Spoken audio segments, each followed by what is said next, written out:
वही सुनहरी सी हंसी, वह खिलखिलाता सा चेहरा, एक ठंडी हवा का झोंका, सफेद अनारकली में भागती हुई, हाथ में सुनहरे सोने के कंगन। वह मुस्कुरा रही थी और उसकी मुस्कान में अजीब सा सुकून था। दिलराज चिल्लाया, ध्यान से नीतू। एकदम से डर के मारे दिलराज की आंख खुली। उसकी धड़कन तेज थी, उसके हाथ कांप रहे थे और वह अकेला अपने अंधेरे से घिरे बेडरूम में था। दिलराज की आंखों में पानी आ गया और उसकी मां भागकर सीढ़ियां चढ़कर उसके पास आई। श्रद्धा ने जल्दी से अपने बेटे को कसकर गले लगाया और उसे शांत किया। दिलराज अपने मां से बोलने लगा, मम्मा, मम्मा, वो नीतू गिर गई। मैंने उसे पुकारा, मम्मा, वो। श्रद्धा ने दिलराज को समझाया और उसे शांत किया। राहुल ने प्यार से दिलराज के सिर पर हाथ फेरा और बोला, बेटा, सब ठीक है, शांत हो जाओ। दिलराज शांत सा हो गया। दिलराज ने सुबह का नाश्ता ना खाया और बस अपने कमरे की खिड़की के पास अकेला बैठा रहा।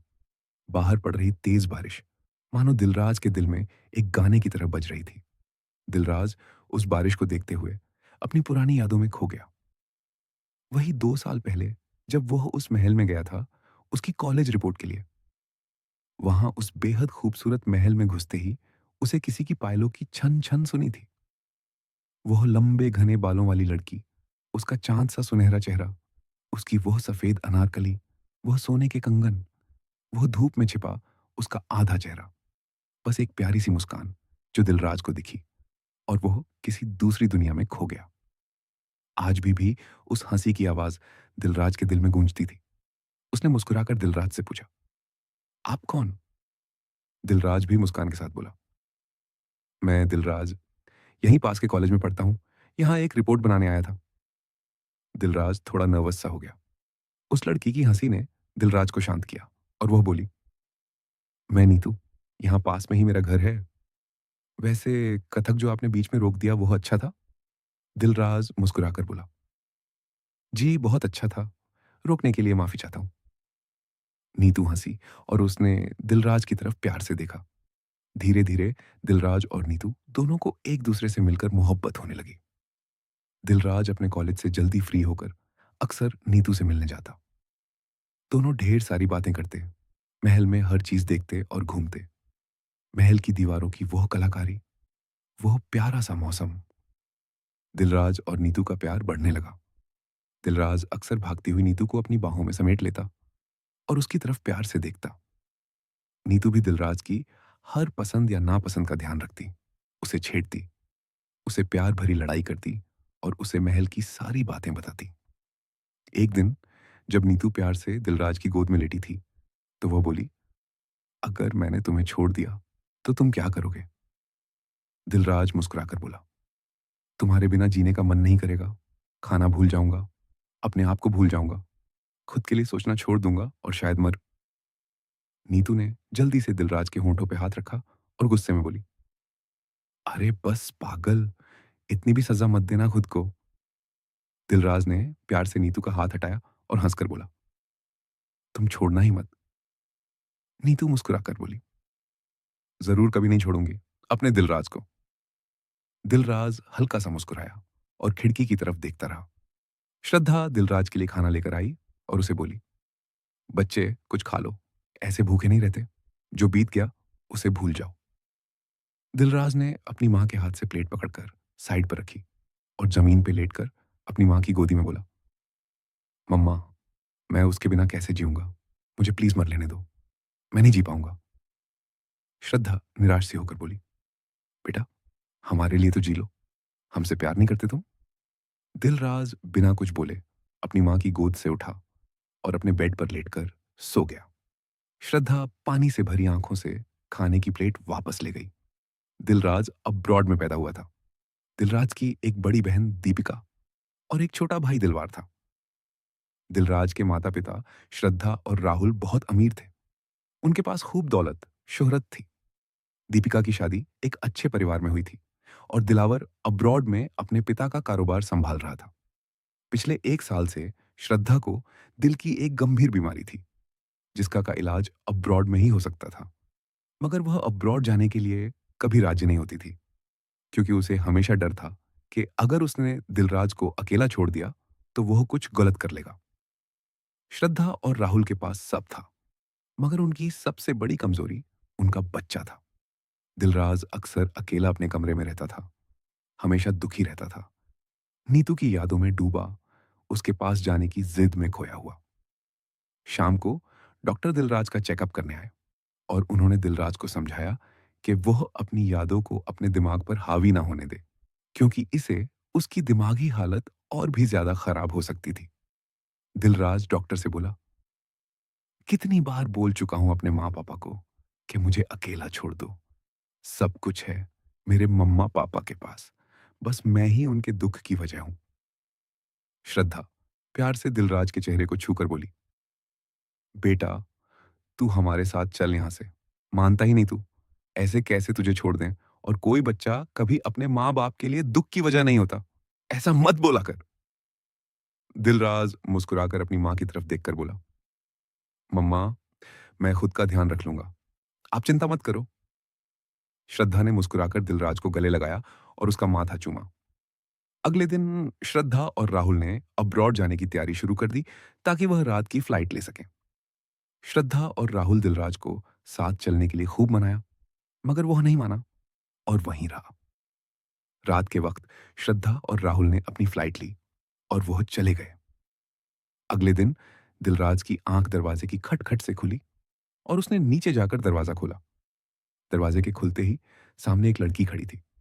उसकी लड़की के बाल भूरे और लंबे, आंखें काजल से भरी, और उसने एक गुलाबी फूलों वाली कुर्ती डाली थी। उसकी लड़की का सांवला सा रंग और नाक में नथनी बेहद सुंदर लग रहे थे।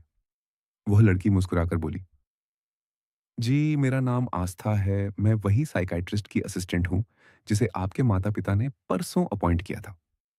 दिलराज थोड़ा चिढ़कर बोला, आइए अंदर आइए। आस्था अंदर आई तो दिलराज ने उसे बैठाया और पानी दिया। दिलराज उसके सामने बैठकर बोला, आपको जितनी भी पेमेंट चाहिए बता दीजिए, मैं दे दूंगा। बस आप यहां से चले जाओ और मम्मा पापा को बोल देना आपके बेटे ने दरवाजा नहीं खोला था। आस्था थोड़ी हैरान सी हुई और बोली, क्यों, मैं झूठ क्यों बोलूं? दिलराज फिर बोला, मुझे कुछ जरूरी काम करना है तो आप यहां से चले जाओ।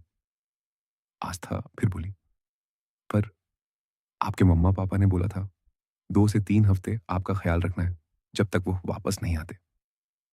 दिलराज अब चिढ़ गया और बोला, देखिए, मुझे अपनी जान लेनी है अकेले में, ताकि किसी को पता ना चले।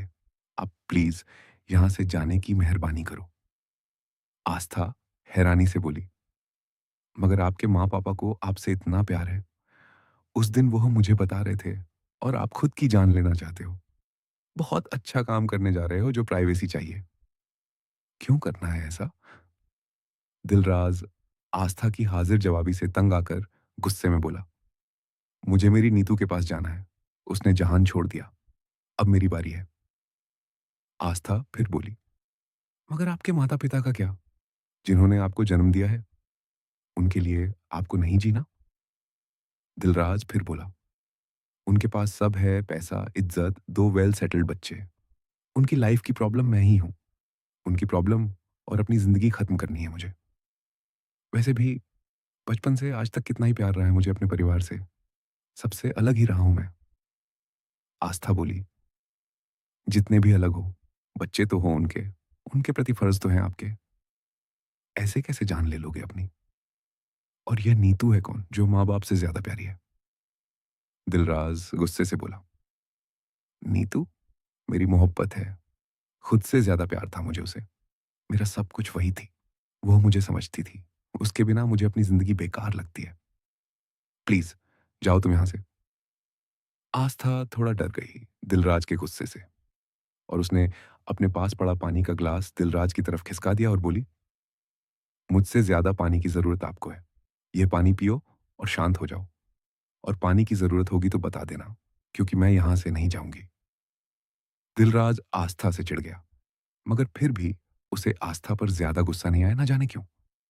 शाम को श्रद्धा ने दिलराज को फोन करके बताया कि वह अब्रॉड पहुंच चुके थे। दिलराज फोन पर चिढ़कर बोला, मम्मा, आपको जाना था तो चले जाते, ये नई लड़की क्यों बुलाई है? बहुत दिमाग खाती है, इतनी हाजिर जवाबी करती है। श्रद्धा मुस्कुराकर बोली, बेटा, ज्यादा बोलेगी तो ही तुम्हारा ध्यान भटकेगा, और फिर तुम्हारा ख्याल भी तो रखना था किसी ने हमारे पीछे से। दिलराज फिर बोला, जितना भी ध्यान भटका लो मम्मा, नीतू का प्यार मैं कभी भी भुला नहीं पाऊंगा। ये लड़की सिर्फ इरिटेशन है, मुझे क्या समझाएगी भला? श्रद्धा थोड़ी निराश होकर बोली, राहुल ने इलाज के लिए इतनी जिद ना की होती तो मैं तुझे एक पल के लिए भी अकेला नहीं करती बेटा। 2 से 3 हफ्ते की बात है, फिर हम वापस आ जाएंगे। दिलराज ने उदास होकर फोन काट दिया और वह अपने बेड पर लेटकर सो गया। रात के वक्त दिलराज को दोबारा वो ठंडी हवा महसूस हुई और नीतू की हंसी सुनाई दी।